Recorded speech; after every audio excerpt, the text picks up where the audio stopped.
Same old misconceptions about the CLO-CEF sector. This article was written by ADS Analytics. Summary: CLO-CEFs offer high yields, attractive long-term returns, and low duration, making them appealing in rising rate environments despite recent volatility. Misconceptions about CLOs, such as price decline signaling vulnerability or CLOs causing the GFC, are unfounded.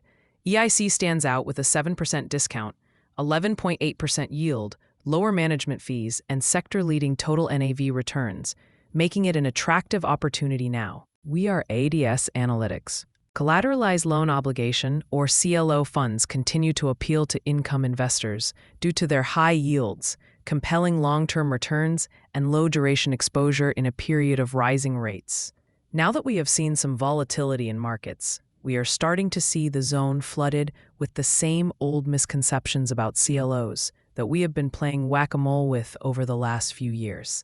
In this article, we discuss some of these misconceptions, so investors can look at this sector in a balanced way.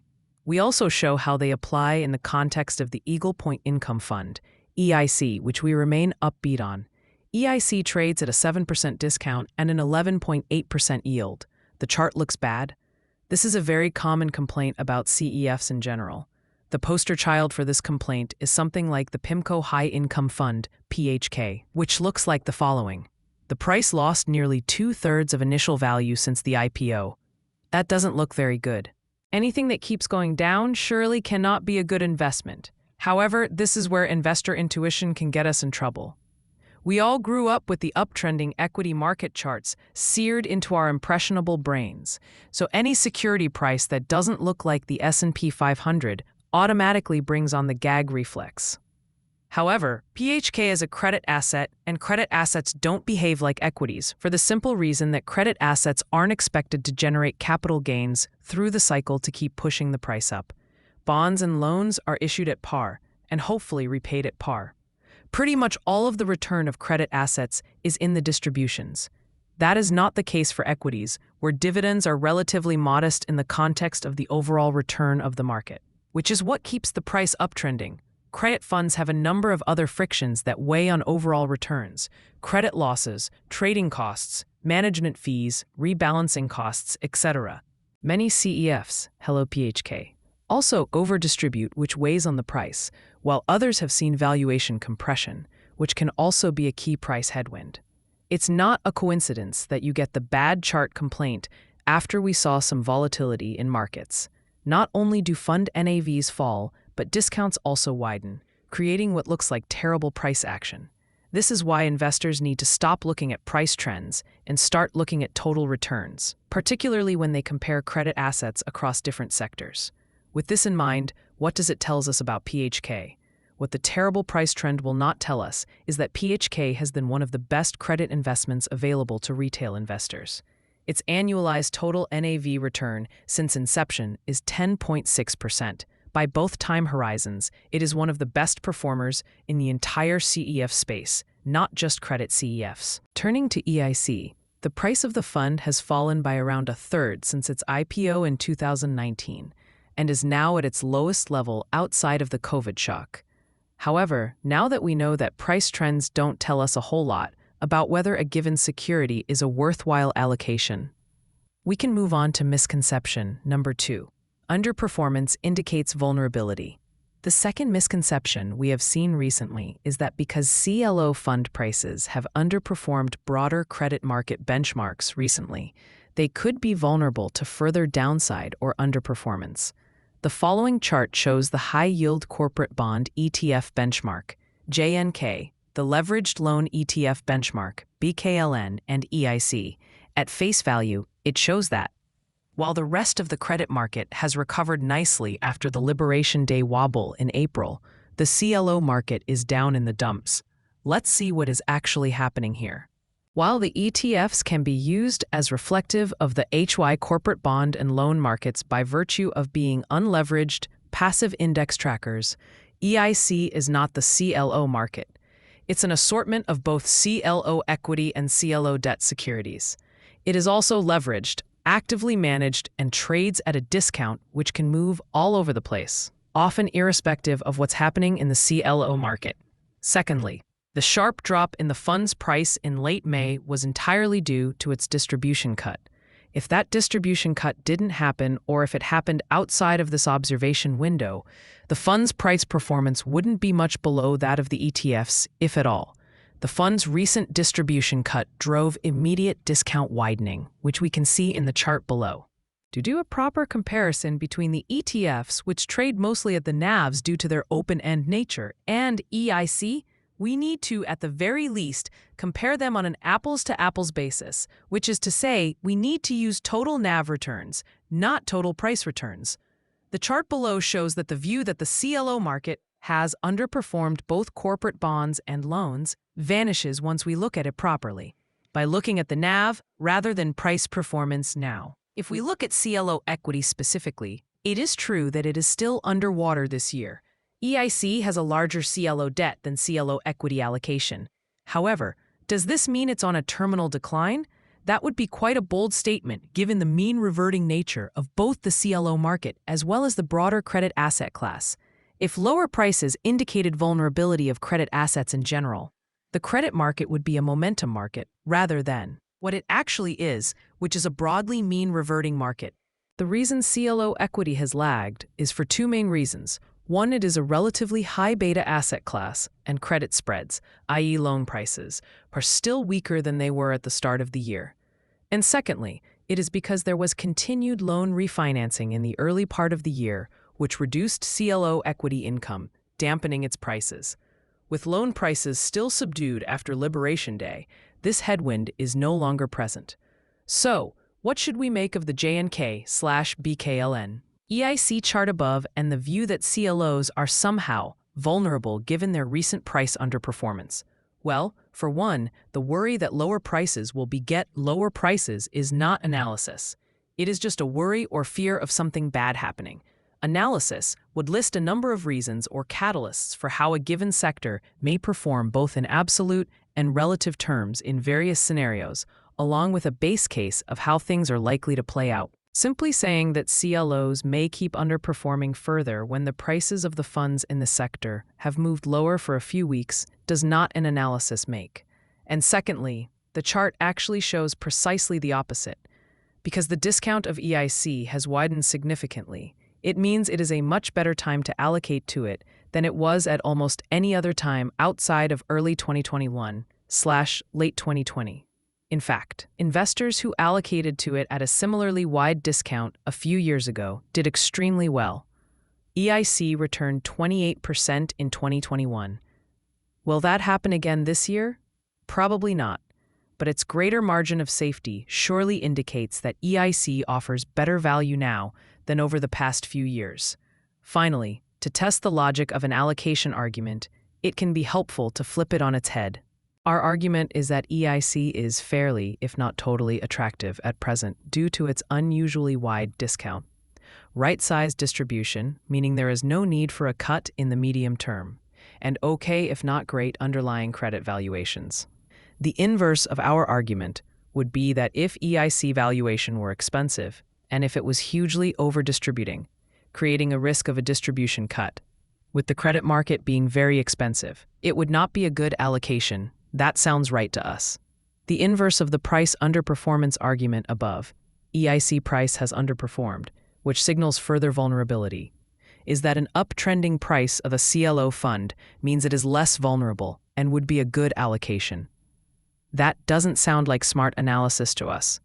This kind of momentum-driven investing may work in the equity market, but it's not a good fit for the credit market.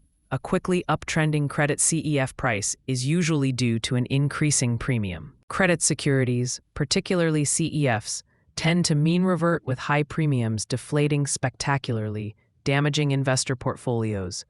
This typically makes quickly rising CEF prices vulnerable to subsequent premium deflation. Something we see time and time again. Buying a credit security because its price has gone up is as nonsensical as avoiding one because its price has gone down. We need to understand the reasons for the move, rather than chase rising prices or sell on falling prices. CLOs caused the GFC. This is a misconception and myth that fails to die despite being just that, a myth, and an embarrassing one at that. With just 3 letters, Investors can tell whether someone knows what they are talking about or not. That CLOs were the culprits of the financial crisis gets it wrong by only very little. One letter, in fact, confusing CDOs for CLOs. If we are being less gracious, the confusion is actually enormous, given it was residential mortgage subprime CDOs that drove much of the crisis, particularly in the banking sector, rather than corporate leveraged loan CLOs, because highly rated subprime CDO tranches had little if any risk weighting. Banks were incentivized to retain them rather than place them with investors. The fallout in the residential mortgage market ended up being more correlated than expected by nearly everyone, from banks to rating agencies and regulators. This systematic fallout meant that senior tranches felt the pressure of the wave of defaults and lower house prices. As short-term financing dried up, banks found it difficult to maintain their holdings of subprime CDO tranches, putting downward pressure on their prices, creating a negative mark-to-market margining feedback loop, and causing large losses on bank balance sheets. There is a large body of literature that is dedicated to discussing the difference between subprime CDOs and leveraged loan CLOs. You can read it here, here, here, and here. CLOs will face plant in a recession. What's interesting about CLOs is not only did they not drive the GFC, but that they did incredibly well during the crisis. There is a heuristic view that higher beta securities will tend to perform worse in a drawdown. This intuition has been honed on many case studies where, say, high-yield bonds underperformed investment-grade bonds, which underperformed treasuries, etc. It's fair to say this intuition is true in most cases. However, it's not true in all cases, and in the case of CLO equity is where it breaks down spectacularly. And this is because CLO equity is not just a higher beta, riskier version of CLO debt loans. As we've discussed any number of times, CLO equity is akin to a trading strategy than a highly leveraged portfolio of loans. The chart below shows that CLO equity delivered stellar results for the vintage originated right before the GFC. The conspiratorially minded in the audience will claim that we are obviously ignoring 2008 and 2009, the very heart of the crisis. The chart does not include these vintages. In those years, the securitized markets froze, and there was barely any CLO issuance. If there was issuance, returns would likely have been just as high, given the primary driver of the strong performance of the 2007 vintage was the reinvestment option, i.e., the ability of managers to buy loans well below par and see them ride back up to par. What drove such strong returns of CLO equity through the crisis? CLOs issued prior to the GFC locked in a low cost of funding prior to the onset of the crisis and reinvested the repayments into loans trading below par, enjoying not only the high CLO equity arbitrage, i.e., the difference between the income on the loan portfolio and the cost of the financing, i.e., CLO debt, but also enjoying the capital gains from seeing the vast majority of loans repay at par. Secondly, CLOs are closed-end vehicles where outflows are limited. Third, various coverage tests are based on par values and ratings rather than market prices, making the structure relatively immune to market volatility. The embedded options to refinance the CLO after the non-call period can allow managers to reduce their cost of debt. Finally, CLOs use long-term debt as financing, making their leverage less vulnerable. Moreover, short-term rates are likely to fall in a crisis, which would reduce the CLO cost of leverage as spreads remain fixed for life. A good way to think about CLO equity is that the structure is long volatility, as it is long both the refinancing option, allowing managers to reduce the cost of debt when markets are strong, as well as the reinvestment option, allowing managers to take advantage of low loan prices when markets are weak. If we look at CLO debt specifically, we see that the stability and resilience of the sector has been stellar. The default rate for similarly rated CLO tranches is significantly below the corporate bond market, particularly for the lower-rated tranches. All of this is before we get into a discussion of CLO 2.0 and 3.0, modifications to the CLO structure made after the GFC to make it even more resilient to losses. Interested readers can have a look at this important step here. Takeaways. If there is one thing to take away from this article, is the importance of differentiating real analysis from unfounded concerns that masquerade as analysis, a comment that a downward trending price could be an early indicator of significant trouble brewing in any given sector does not qualify as analysis if there is no discussion of current valuations, forward risk-reward, fundamental metrics, and a real scenario of how things could play out. Does this mean that investors should load up on CLOs, and particularly CLO equity securities? Well, not really. As usual, investors should consider the risk-reward on offer and see whether the sector fits into their income portfolios. Just because there are dumb reasons to avoid CLOs, it doesn't mean there are no smart reasons to be wary. All of the CLO equity funds available to retail investors are CEFs. These CEFs are highly leveraged, and many have a high level of management fees, which eat into the underlying returns. A high level of fund leverage has historically generated periods of forced deleveraging in the CLO equity CEF sector, locking in economic losses. Moreover, they often trade at steep premiums, further eroding the value left for investors. The longer-term returns of these funds are less than half of their distribution rates. Over the last few years, and outside of a couple of weeks in April, loan prices have been elevated, meaning the valuable reinvestment option of CLO equity securities wasn't generating any value. Leveraged loan covenant quality has suffered over the last few years, lowering the quality of the average leveraged loan. Finally, EIC has been very inconsistent, and this could be another fair criticism of the fund. In particular, 2020 and 2021 were not very good years, especially in comparison to other CLO CEFs, such as OXLC and ECC. This is likely to the impact of the relatively low CLO equity allocation. However, that doesn't seem to be the full story. Some of the factors highlighted above are less relevant for a fund like EIC, which holds mostly CLO debt. EIC has significantly lower management fees in the sector due to its lack of incentive fees. It also has a modest allocation to CLO equity, and its valuation is unusually attractive. It has also generated the best total NAV returns in the sector over the last 3 years at 16%. There are only a handful of funds with a stronger return over this period, none of them credit funds. What this means is that while EIC is not a slam dunk, it represents an attractive opportunity for investors. This article was written by ADS Analytics.